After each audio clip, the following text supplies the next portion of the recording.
Hey, Dom, do you remember the first thing you learned about stacking a lineup? What do you mean, Jenna? Well, like when deciding what news is going to go first, like what's the universal saying about the top story? Oh, you mean that one about if it bleeds, it leads. Yes, it's like the original clickbait. Yeah, yeah. Why is that? I don't honestly, I don't know, but it was a rule that I learned, and more importantly, it was a rule that I learned to never question. Yeah, I remember that too. It's like something we should talk more about. Yeah, well, with that, let's start the show. Hi, I'm Jenna. And I'm Dom. You know what's funny? Not long ago, we were both breaking news. Now we're Breaking unemployment records. exactly just like thousands of other journalists who've been laid off from newsrooms across the country.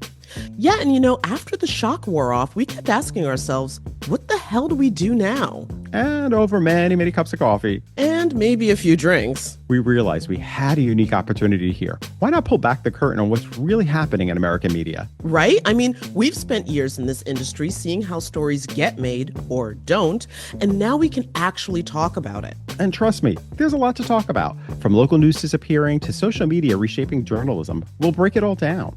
And look, we're not here to lecture anybody. We just want to help make sense of the information that we're getting and maybe have some much needed fun along the way. So whether you're glued to the news, just trying to figure out what's real in your feed, or curious about the future of media, come hang with us. Welcome to Laid Off and Looking, a podcast where two journalists Are taking a critical look at American media.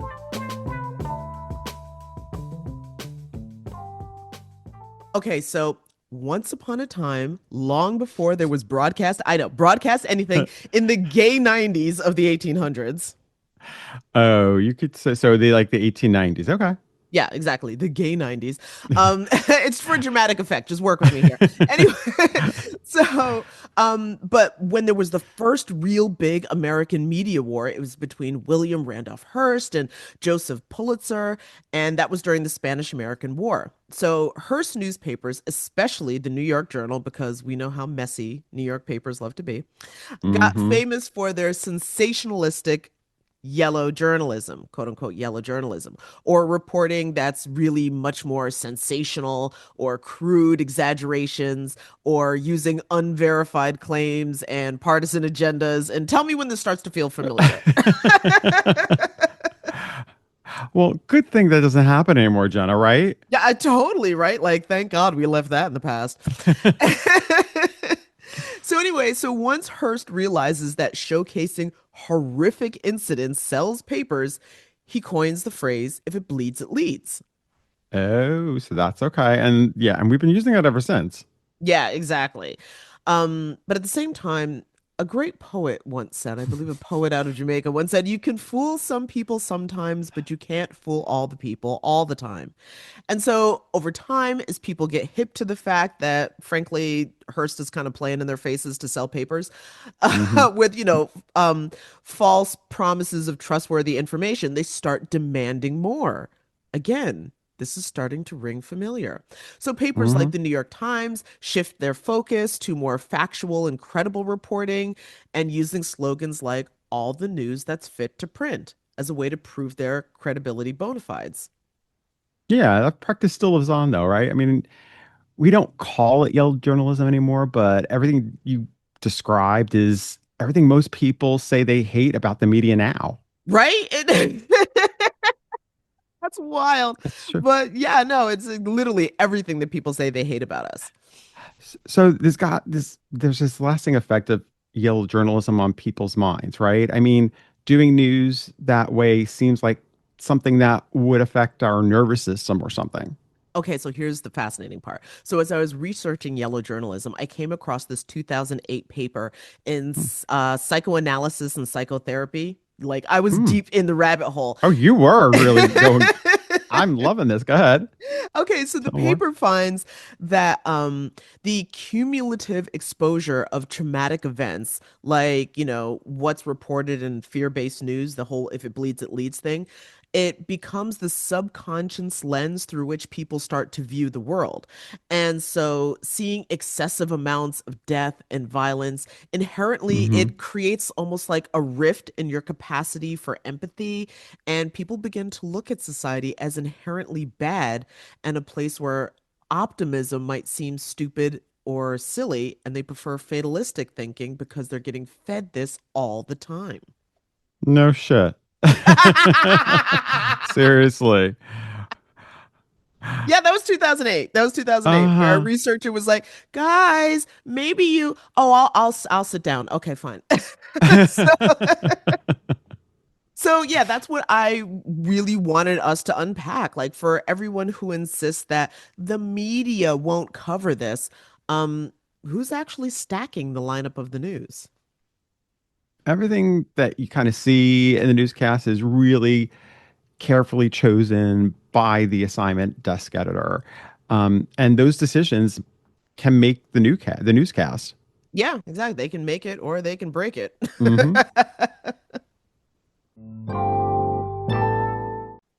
Ever wonder how the stories in the news get chosen? Inside of every newsroom, the assignment desk is the place where those calls get made about what leads and what even counts as news. Those decisions reveal what newsrooms think about what the public cares about, how business pressures can shape coverage, and how technology and social platforms are changing the way that people get informed in the first place. So that's why we wanted to talk with Professor Benjamin Davis. He's an award winning journalist, chair of multimedia journalism at Morgan State University, and a veteran of ABC News, MSNBCnews.com, excuse me, and NPR. Close to my heart. So, Professor Davis or Ben, whichever one you're more comfortable with, but thank you so much for joining us. Then it's just fine. Thank you. So first, I wanted to start with because while we do talk with our audience includes people who, of course, have worked in the industry, there are people who haven't. And so for anyone who might not really understand what the chain of command is in a newsroom and where the assignment desk, because it doesn't sound like a lofty title, but where does Yeah. that fall and what does it do? It's a great place to work, whether you're at a network in New York, like I was with ABC, or if you're doing it on the local level, as I did in Philadelphia. It's basically the central nervous system of a newsroom, and the assignment desk and the assignment editors. They can be in contact with a photographer in the field or the president of the corporation. They have that type of access depending on the type of news that is passing their way. And it's a nonstop position. It's a easy burnout position as well, because you have to keep track of multiple things and you don't want to drop the ball. If the ball is dropped by the assignment desk, well, then the company looks bad, the reporter looks bad, and making a reporter look bad is a fatal sin. Hmm. And so when you were on the news desk, what were the real world factors that were going into how you were deciding? And I also want to say, again, if we start using lingo, this is one of the things, the rundown. That is, of course, the list of stories, how they get Right? stacked and what's going to run where. So what were the real world factors that you were considering? Making sure that I was getting the information in for the executives, executive producers for the shows that they wanted. So you pretty much have to anticipate how let's say an evening news network producer thinks and what type of stories he or she likes. You watch out for those stories, and you bring them in and you prepare to tell them about what's happening. You give them the five W's of that story. Sometimes the stories you think that they like, they aren't interested in for a particular week. Other times they'll say, "What did you have anything more on a particular story?" So you have to sort of anticipate what the what the company likes and what the executive producer likes as well. And are you going to keep getting more of that? Sometimes those stories are dying on the vine, and then you have to also say, well, this story, it really doesn't have any more legs. We thought that probably we should avoid it, but that's not always your call. What we do is we bring the food to the table. We do sometimes select what food comes to the table, but we don't always decide who's going to eat what. I just wanted to interject again with like more insider newsroom jargon. Whether or not a story has legs is something that often gets thrown out there. Like, is there I'm sorry. yeah, more to the date Yeah. of? And Right. frequently, what would happen, at least in my newsroom, is people like, "Oh my God, that story's got thighs." Yeah, those are running thighs. Exactly.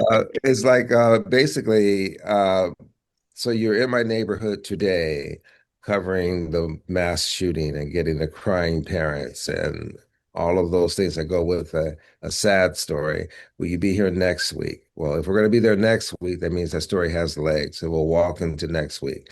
But what most people feel is that we know you're not going to be here next week. You'll be on to another Hmm. story. So that story wouldn't have legs in that case.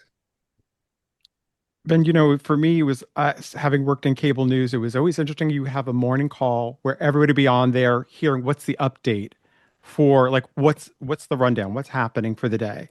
Kind of like Mhm. marching orders of kind of giving a sense of what it is that the network, at least in broadcast, is covering for the day.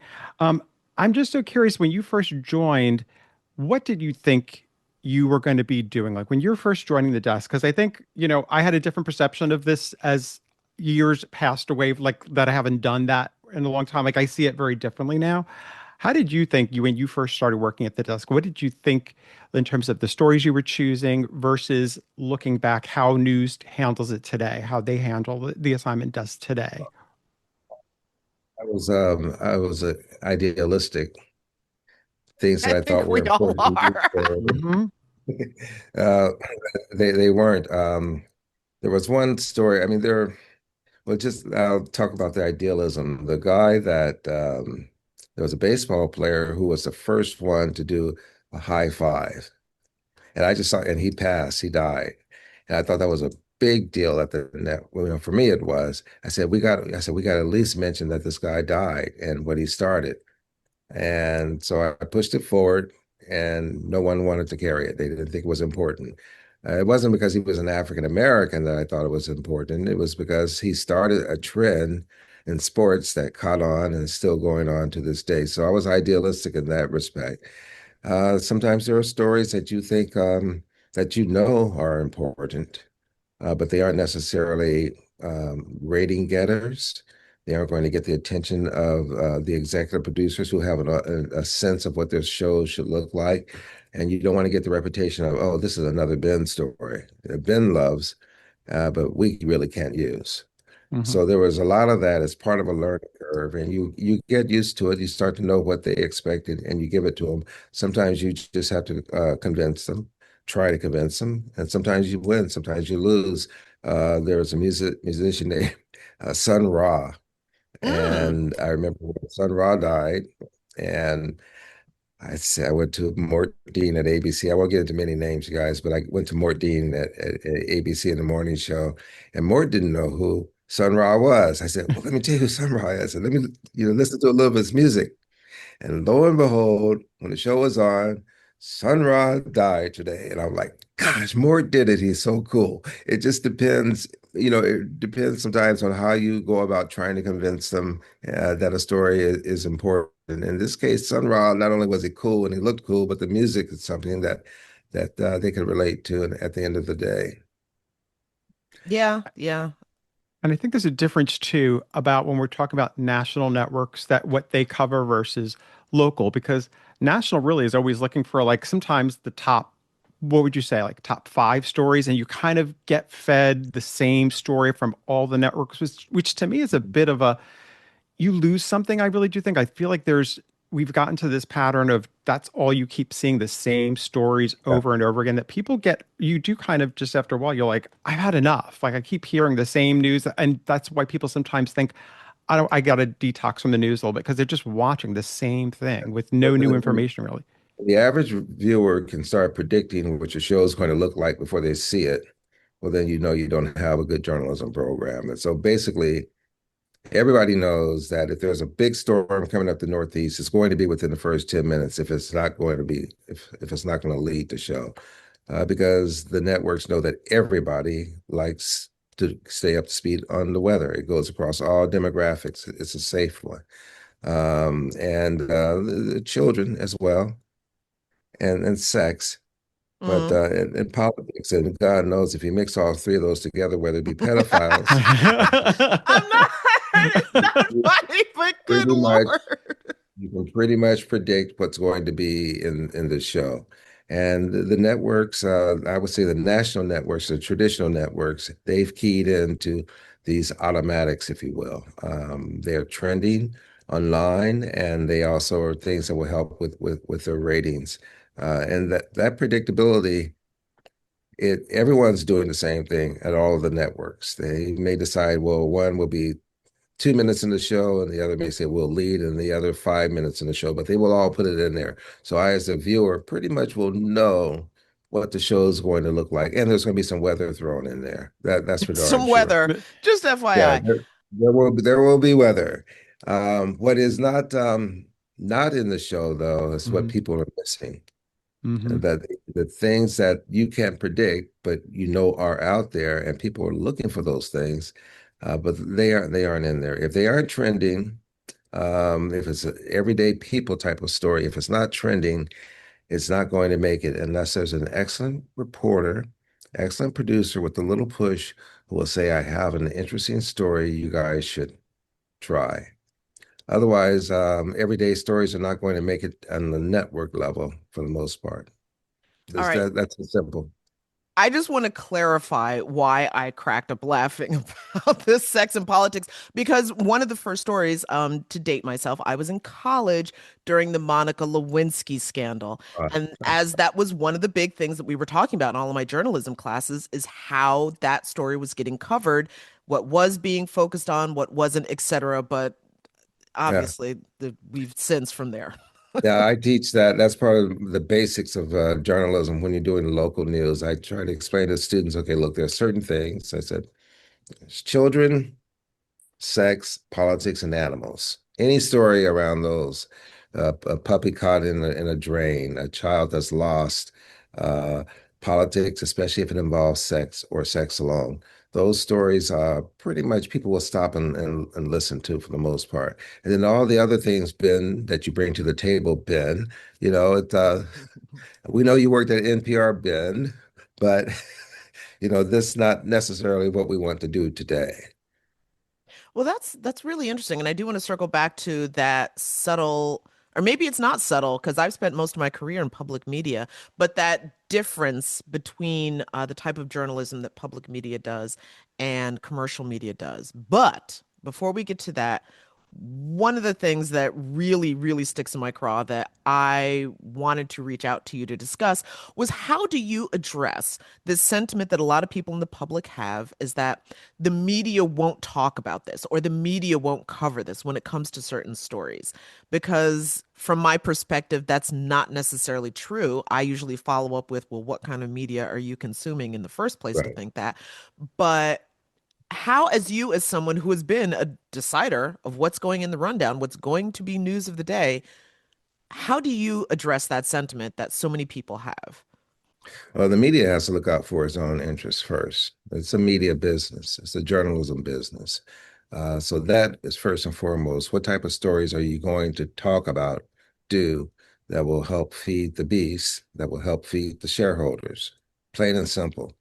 And sometimes the stories that you think are important, they're not going to make the grade. And that happens a lot. That happens a lot. But it also depends on where a person is going to get their information from. I mean, viewers now have to, or users, I should say, you have to educate yourself about the information you're going to consume. Which news organizations are you going to get your information from? Because not everybody is going to satisfy you. It's highly unlikely that there will be one source that's going to satisfy all of your news and information needs. Things that they won't talk about. Well, we may not talk about things that you're interested in. That's just because we're corporate and we have other interests. I should say they have other interests.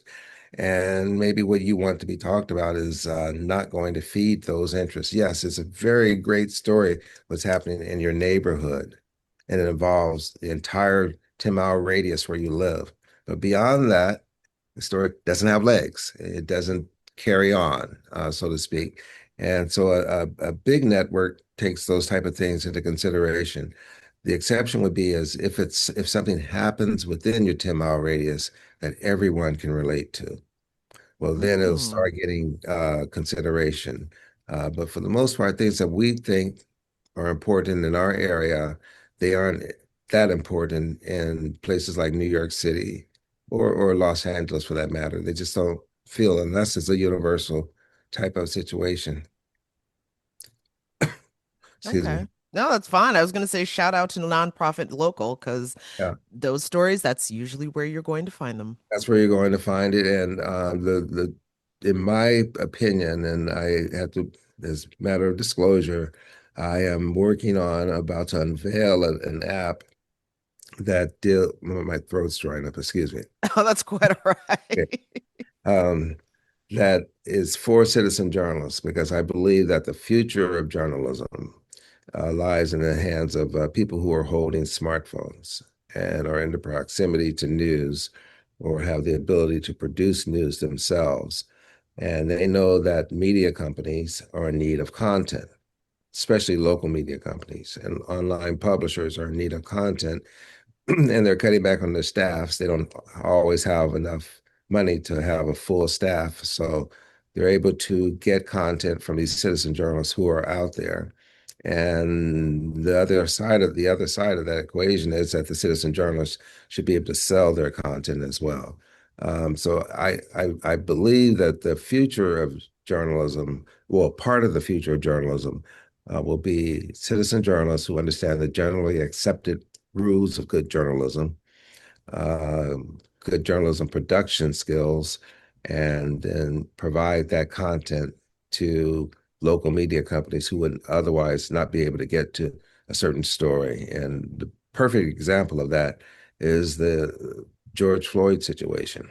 That story Mm. was Darnella Frazier shot the video, and it wasn't until 2 days later that the local media companies even knew about that.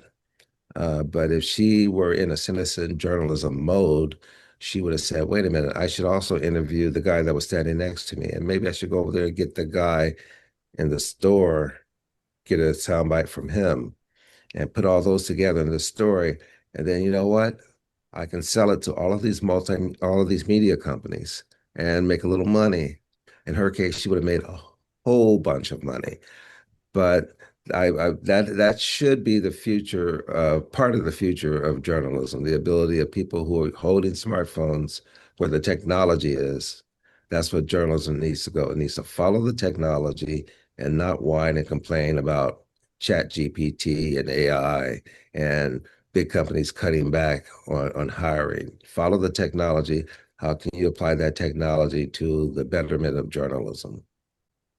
Ben, sorry, what kind of skills or guardrails do you think um, we could, if we're talking about citizen journalists, what kind of guardrails do we put in terms of making sure that they're doing the journalism that they're doing responsibly? Like, Mm, how do we make sure that, because obviously it isn't just asking any question. Like, there is a skill set to being a yeah. journalist, ethics, all these things that go along with it. How do we make sure, though, that the people who are able to use this citizen are able to sort of implement the skill sets that we journalists who've been working there for a number of years that we've learned? Dominic, you want to know the fun part of that? Yeah, No matter what guardrails you put up, there will be it's some gonna. citizens that will figure out how Yeah, to climb over them. very true. That is a given. The best you can do is, in the case again, I don't want to push my app, but I'm telling you, No, the app This is. is the But, place. but what you yeah. do is we train them, and then we give them levels of expertise. We train them on, and it's not an hour training session. We have to keep the training to about 10 minutes. You watch a video. It tells you the basic rules, ethics of journalism, how to behave around cops, um, what type of questions are inappropriate around children. Children should not be interviewed. Basic rules that journalists follow all the time. And then they're tested on those. And then you're tested on your ability to shoot video. And that's the only guardrail that a citizen journalism app can really put forth, other than being Mhm. out there in the field. And the people that want to look at their video or purchase their video, they will see that, oh, this citizen journalist didn't do score very well, and they have been labeled a producer. And this one has been labeled a MMJ, and this one has been labeled a reporter, and that one a correspondent. Well, anyone that's labeled a reporter or correspondent, pretty much they scored 100 or they did very well on the journalism test. But I have one media company tell me that we know there's going to be some very crappy video, but it may be the crappy video that we need. So everything's not going to be exactly professional. So it's a mixture of good and bad. The ethics part, though, the ethics, at least what the attitude that we're taking is that Hmm. if there's one ethical violation, we're going to one that's blatant, we're Hmm. going to be trained against. You're not going to come back into the app again. You're gone forever. But it, we want to tell people that there are ethics that journalists follow, and because we believe that the motto is to seek the truth, to attain the truth, to reveal the truth. That's the role of journalism as I define it. Hmm. And we want people that understand that. They may not understand it coming in, but at the end of the day, it's all about trying to get some truth that you think is important, whether it be a local festival, a local PTA meeting, high school sports, Hmm. anything, whatever that truth is that you want to get out to the public, you think is important, well, you should be able to do that. You don't have to just sit around and complain. Get it out and see who likes it. Now, your news station in your locale may not like it, but a station 300 miles away, 1,000 miles away, 5,000 miles away overseas, they may like it. So everyone should get a shot at getting their story out the best way they can. And we try to train them to how to do that story. I think So that's great. Oh, go ahead, Jenna. yeah, I was gonna say, don't complain, do something. It shouldn't be That's right, radical, do but something. That's right. And we are going to prepare ourselves for probably a new type of approach to journalism in terms of how people are going to put their stories together and what they think is important. And we are putting a limit on the stories. They can't be more than 2 minutes. But we think that people are going to, in our testing, we've already found some stories that people have thought were interesting. And I'm thinking, what's interesting about watching two teenagers watch lifeguards and what the lifeguards are doing? But that's a story that someone has figured out a narration that they think is important. And there's room for all of that. But we journalists. It's not just the New York Times. It's not just Yeah, CBS News. It's not just CNN. hmm. Journalism is it's an umbrella, and I wish people could think about it that way and remember that it's an umbrella under which falls any thing that can get First Amendment protection. So if you're a sports reporter, entertainment reporter, gossiping, if you will, any type of information that goes out that ultimately could get First Amendment protection, just like a New York Times reporter would get. All of those fall under the umbrella of journalism, and that could be an individual that decides they're going to do a story that they consider journalism. So we can't just say that journalism is just this high and lofty thing that only happens on the Upper West Side of New York City. that's exactly, that's so important because I feel like so many stories end up not getting told. And you were just saying, like, what you might not find interesting, let's say in one story about the lifeguard, Mm. there could be a whole other generation of people who are like, oh my God, I love that story. And Yeah, I think that's the beauty of it all. Cause I think like like, we can all think like, oh, if the New York Times covers it, it's real news. And that isn't the case. That we right. as people are all journalists. We all have the ability of being storytellers. Oh, we all are. We do, and they should be. And we find people that are a little reluctant because they say, "Well, I don't write well, and my grammar is poor, or I don't know how to hold a camera right." Well, we try to Hmm. address those things, but that's also where follow the technology once again. You have AI technology that will help you with your grammar, help you write a story, help you edit a story. And that's the type of app that this is. And we expect to grow more into that as time goes on. But you guys know there are great stories out there. Of There are wonderful stories, course. and everyone should get a shot at it. Well, is this because I'm also wondering, we're in this wonderful time now where more and more journalists are getting laid off and finding themselves freelancing. Yeah. So is this the type of thing that like a seasoned journalist, not a new person, but Oh someone yeah. who's been at it for Yeah. years, but I still feel called to do this work, should or could engage in and still get something out of it to find a different avenue? I've already told one former journalist, professional journalist, who's now a freelancer. They're looking forward to the launch because you can actually, if you find your niche. Let's say you want to do only feature stories on festivals. Let's say that, for example. You can do feature stories on festivals, and if they're evergreen, you can sell it to multiple stations across the country. For instance, you say this person wanted to sell her story for $200. I said, okay, that's fine. I said, but you realize that if the station in Kansas City likes it and New Orleans likes it and three other stations like it because it's a feature and it's evergreen, multiply that times 200. So we want freelancers to start thinking that they can do stories that they think are important that others may like as well. And local stations, which are and not just TV stations, we're talking about online publishers as well, Mm-hmm. are for content, are willing to pay $200 for that. And as a matter of fact, they can regulate their prices. You can charge more, you can charge less, or you can give it away. We also encourage them to give it away if they want to as well. But no, this would be a great opportunity for freelancers from the business perspective. We want it just to be something that freelancers can use robustly, but we also want people in general, the masses in the US and overseas, countries like India, Ghana is going to be one of the first countries that we go into once we launch internationally. The Oh, reason because wow. Ghana, they have plenty of media, plenty of radio stations and TV, but they tend to be owned by a political interest.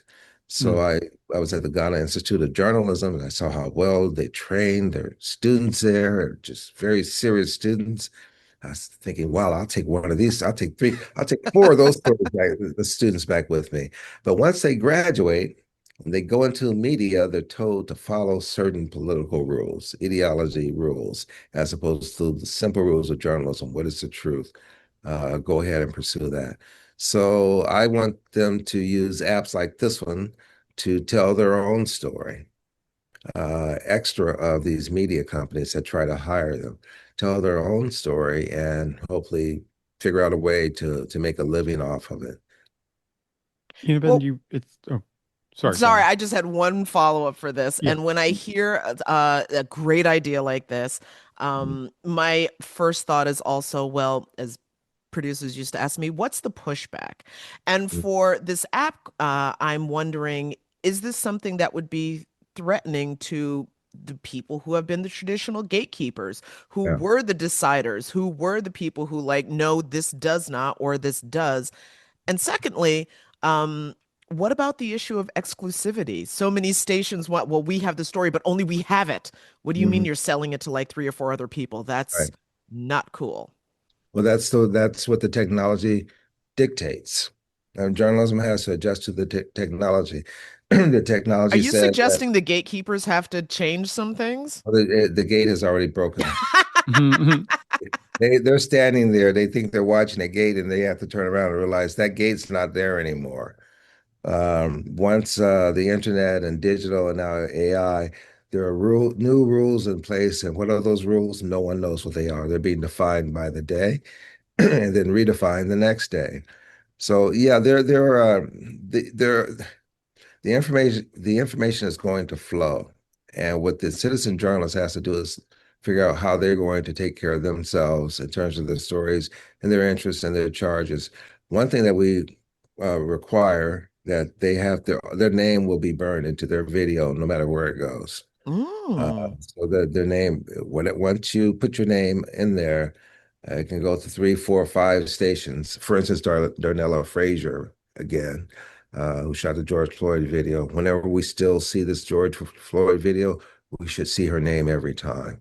And they media companies just have to get used to it. And what the rules will be, um, we don't know.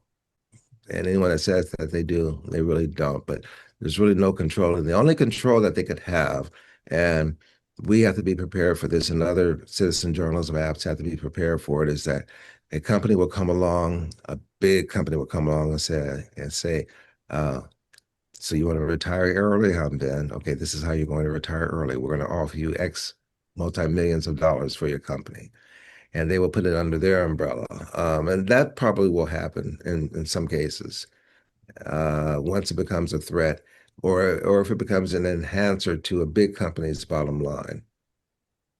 Hmm. You know, Ben, earlier you mentioned you were talking about Ghana and also like political interests of certain of journalism. Like when I work, having worked in cable news at a certain period of time, you Mhm. know, it's interesting because you really do have like all of them have their own voice, right? They all kind of have the audience they're speaking to. And it always fascinated me that it kind of like it mis- listen, I worked for Fox News at a certain period earlier in the early 2000s, and it was so interesting to me. Like you had so many, like everything was about a perspective, Yeah, one point of view.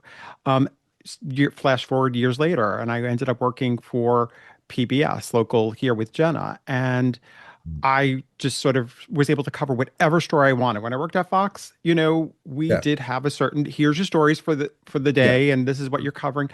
At PBS, I was like, it was so unusual to have all of this open to me. Like what's happening locally, it could be a national story if it's something because it does affect us here in our communities.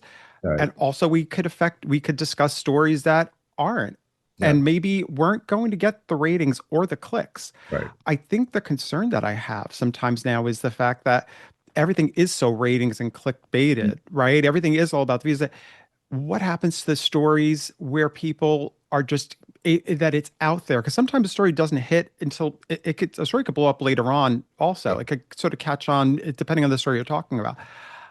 Is there a concern of like we're missing out on certain important moments in this? Just if looking at our country right Yeah. now, Well, where we could be missing out on big moments. well, definitely, we are to make some extent. There are corporations that do address that need for the interesting story, but they don't have the ratings pressure. The one that I think of is Spectrum News One. Hmm. They don't depend on ratings because they're local regional cable service. They depend on subscribers overall, so they don't have the daily ratings pressure that broadcasters do. And so they do a lot of curiosity stories. They do a lot of stories that they think are or more interesting that you won't find on other parts of the city or across the country. And their techniques, as a result, they have different techniques in terms of how they're going to shoot a story. And that's actually catching on, if you ask me. I think that when I was at NPR, it was chaos turned into organization. You would have all of these chaotic ideas coming in terms of what is news, and it's organized eventually and put on the air depending on how interesting it was. And does your skill set match that interest? In other words, I have a great story about, how can I say this? The Gullah people of South Carolina, one of my favorites. Okay. Gullah people of South Carolina and what they mean to the region and what their culture actually means to African Americans. And I'm like, yeah, okay, all right. But the person that's offering that story, do they write well? Are they able to get together with Hmm. someone that can speak the production side of it well? Do they research it well? And you put it to a curious audience, and that's public radio, that's public TV. It's okay. You present the good idea with in a disciplined fashion with people who have skills. That works. The same story. Do I if I go to major commercial network? Okay, all right, forget it. It's not gonna work. Unless I can do it in a minute 30 and it's an Hmm. anniversary in February during Black History Month. Otherwise, Okay. Yes. you know, it's that's those type of things are not at the top of the list. And there are some corporations, media companies that want their theme to be universal. So they put out memos daily and to the executives down, and the executives go down to the next level, and the next level gets it. And sometimes that bottom level is assignment desk. So they already know what theme or things they're looking for. Um, I worked in a place like that, and I enjoyed working in the place, by the way, but I didn't always like their themes. And I would purposely go against the themes, knowing it's gonna my ideas are gonna get rejected. I'm thinking like, this is you guys, this is my way of letting you know that I'm here. Okay. I've I know pitched you're not many gonna a take my story like story. that. Yeah. I know you're not gonna take my story, but this is a thought process. People think this way. I just want to go on the record for it. Um, this, it sometimes um, they need your immediate input when they're walking down the wrong street, and you're the only person in the newsroom that knows it. Um, the Oklahoma City bombing. Um, I remember I was at ABC News at the time, and there's a journalist, former journalist, the late Peter Jennings, someone that I admired greatly. I mean, he's the type of journalist that I wanted to be like. And someone whispered in Peter's ear that there's a suspicion that the Nation of Islam was behind the bombing. And I'm like, Lord have mercy. Oh The way my. you would say it is, Lord have mercy, these white people. That's the way he Okay, would. that is another conversation much deeper. Yeah, There's not a black journalist in America that has not thought that. yeah, right. And you say, oh my goodness. They're like, Nation of Islam doesn't do those type of things. So how do I tell a man that makes I don't multi-millions of dollars and he's in charge and he can squish me with a wink of an eye? How do I tell him or his assistant that you guys, it's not the Nation of Islam. I'll bet my next paycheck on that. But you have to be there for those types of things. Sometimes you have to give the input, and that's everyday input. That's street level input that they're missing sometimes because of the people that they hang out with, the people that they golf Mm-hmm. with, the receptions that they go to. They still have all of this influence in front of them every day when they go to work, and that influence doesn't always bring in information from areas that they have no contact with. Mm-hmm. So I am not saying anything bad about Peter. Don't get me wrong here. Whoever whispered that in Peter's ear, I don't know who that person was, but that's a biggie that sticks with me, and I'm just like, gosh, these guys. How could you think that if you know the Nation of Islam, you know what? There's some very serious people, and the Fruit of Islam is some very serious dudes, but they are more defensive than anything else. Hmm. Yeah, that literally, there's so many stories that black journalists could It goes tell. on. I can't even. Um, but going back to the citizen journalism app, one of the things that came to mind was is two questions actually. One, is there any way that the app handles something like insurance? Because we Mhm. know that there are some very litigious people in this country who are Mhm. quick to be like, I didn't like what you said, and so now I'm going to sue you. And there Right, have been instances where freelance journalists have been sued, and right. the publication that they published with was like, yeah, you're on your own. So Yeah. is that something that's going to get addressed?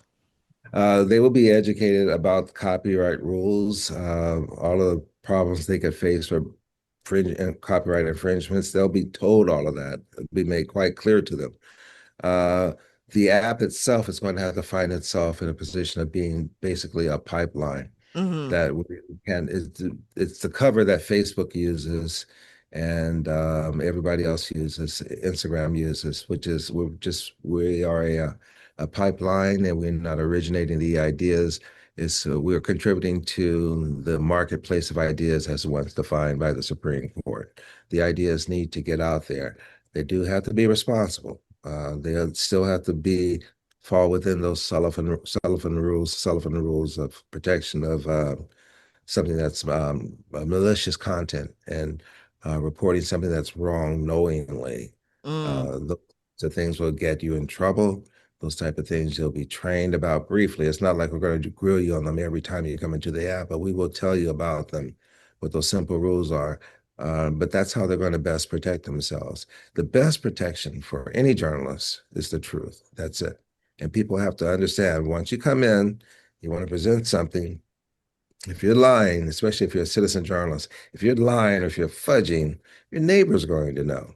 And you're going to see your neighbor at the ballpark or you're going to see them at the grocery market. And they're going to jam you up before any lawyer does. And are they going to look at your stories again? Are you going to be able to sell your stories again? Will a local TV station want to even, or publication want to put your stories up again? Because they got so many complaints about your not telling the truth. And also, is that why you're labeled at the bottom of the ranking as opposed to the top? you want to sort of, I mean, we're a gamified type of nation. You want to be able to game your way to being at the top of the journalism rating as a very good journalist. Stick to the truth. Use the best protection you have. If you do get sued, well, you're pretty much on your own. Yeah, You're yeah. you're on your own. And are you going to, will there be a freezing effect? Will there be a self-censoring effect because someone is afraid that they're going to get sued? Maybe I won't do that story, or maybe I'll pull back on that story. I don't know. It depends on the individual. But if they're telling the truth, that's still the only defense that they can have. But earlier you mentioned AI, and Jen and I have been talking about that this whole season.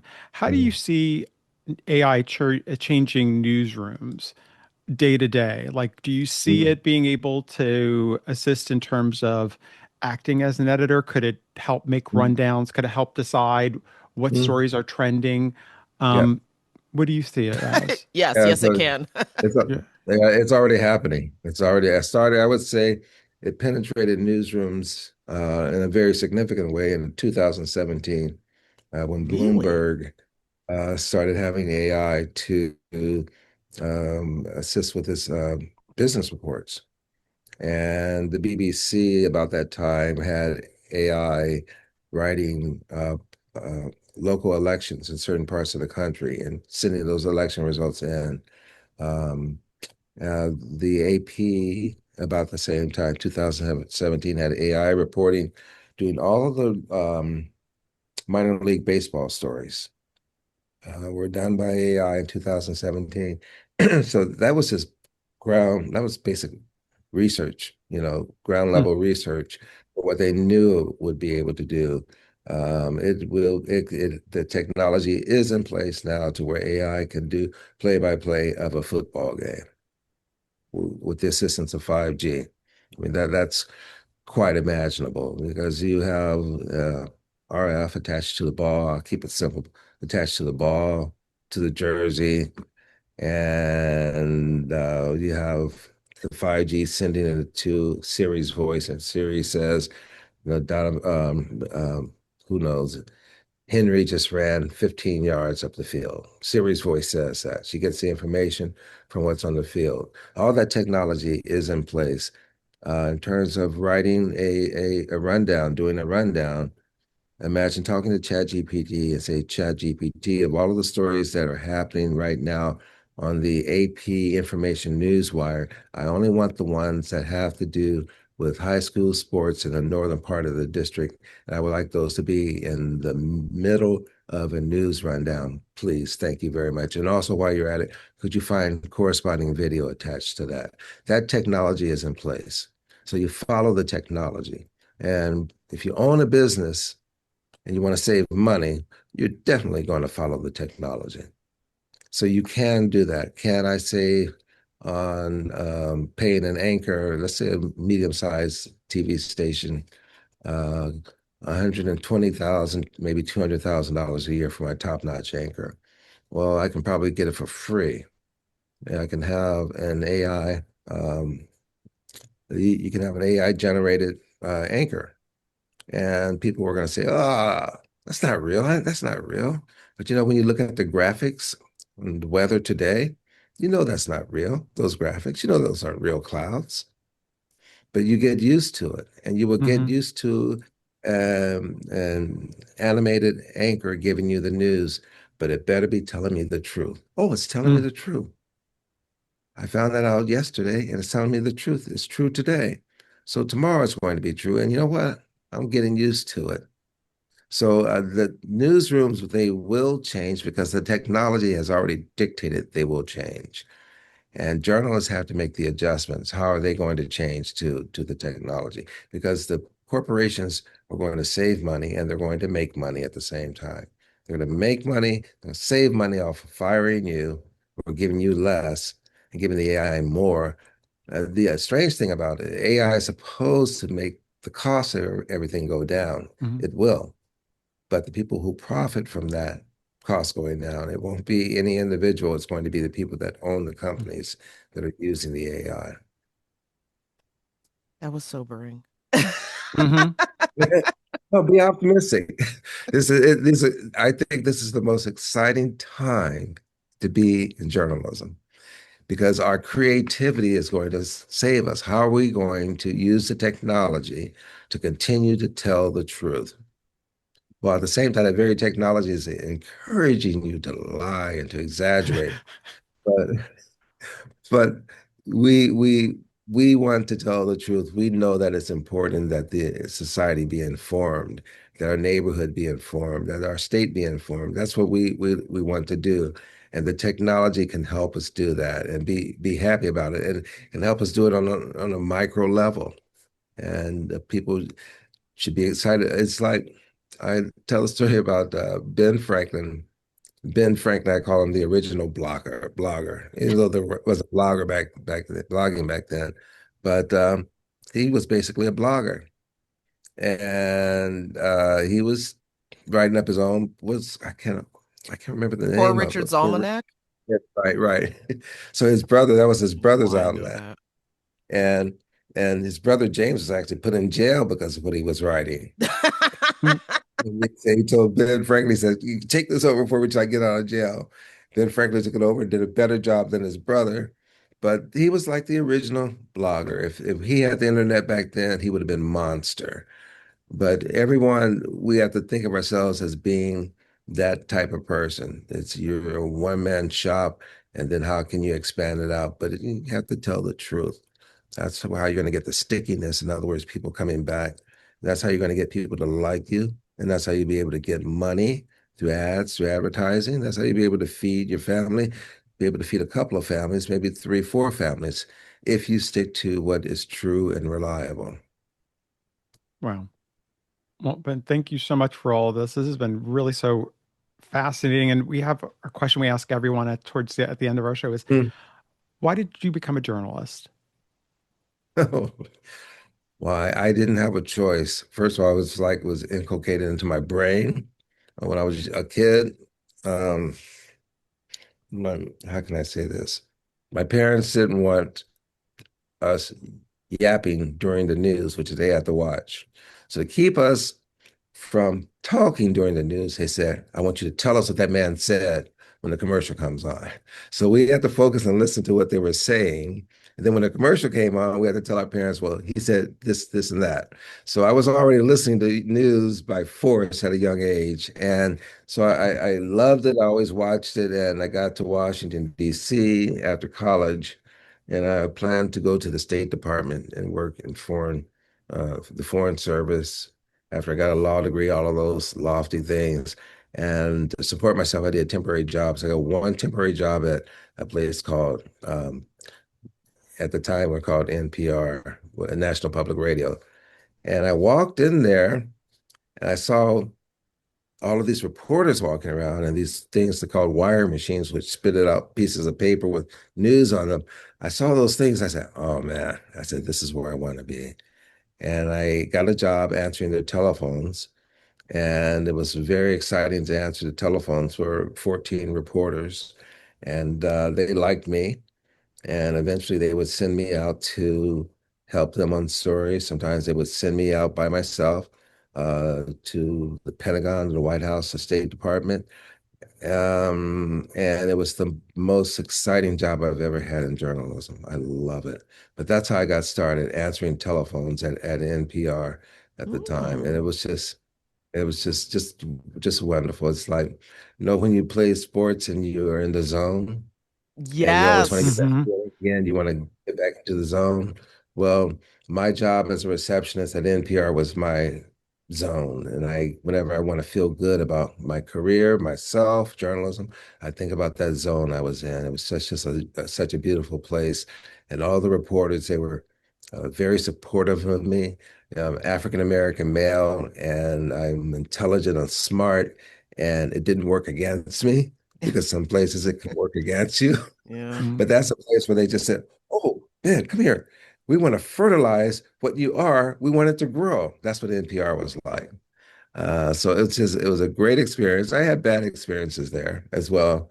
But overall, it was a fantastic experience. And that's how I got started in journalism. And that stamp Working around all of those correspondents left an impression on me on what journalism is supposed to be, what a journalist is supposed to do. And you report things and let the chips fall where they may. The reporters the correspondents that I admired, someone like Cokie Roberts, who ended up being like a mother to me. Um, they were like, they had the wherewithal to say, we're going to report this story. No one can touch us. We're telling the truth. No Wow. one can touch us. Mm. Nina Totenberg, who's still around. This is Hmm. the truth. We're going to report this story. No one can touch us. I don't know Hmm. how many times Nina has been attacked because people didn't like her stories, but they couldn't touch her because she was telling the truth. So Mm. that's the type of environment that I was introduced to.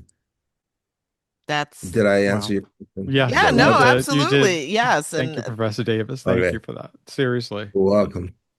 exactly. I Right. was going to say, I mean, Ben, Professor Davis, this has been a great conversation. Hmm. And yeah, I think uplifting. This is actually a Hmm. very exciting time to be a journalist. Hella Yes, frustrating, please. Yeah, a little scary, frustrating. Yeah. but change usually is scary. So thank you so much for giving us something to believe in. And by all means, let us know when that app drops. I will. In December, we should be making it live, and I will let you know for Sweet. sure. Can't wait. Thank you Okay. so much for joining Yeah. us. Thank you. All right. You're welcome. Bye-bye. Bye. Laid Off and Looking is an independent podcast conceived of and created by Jenna Flanagan and Dominic Camia. Music provided by Jake Howitt. Research by Laura Rothenbucker. You can watch and follow us on YouTube. Or you can listen and follow us wherever you get your podcasts. And if you have any questions or suggestions, we want to hear from you. So leave a comment. We do check them. Or reach out to us anytime at laidoffandlookingpod@gmail.com. New episodes every Friday.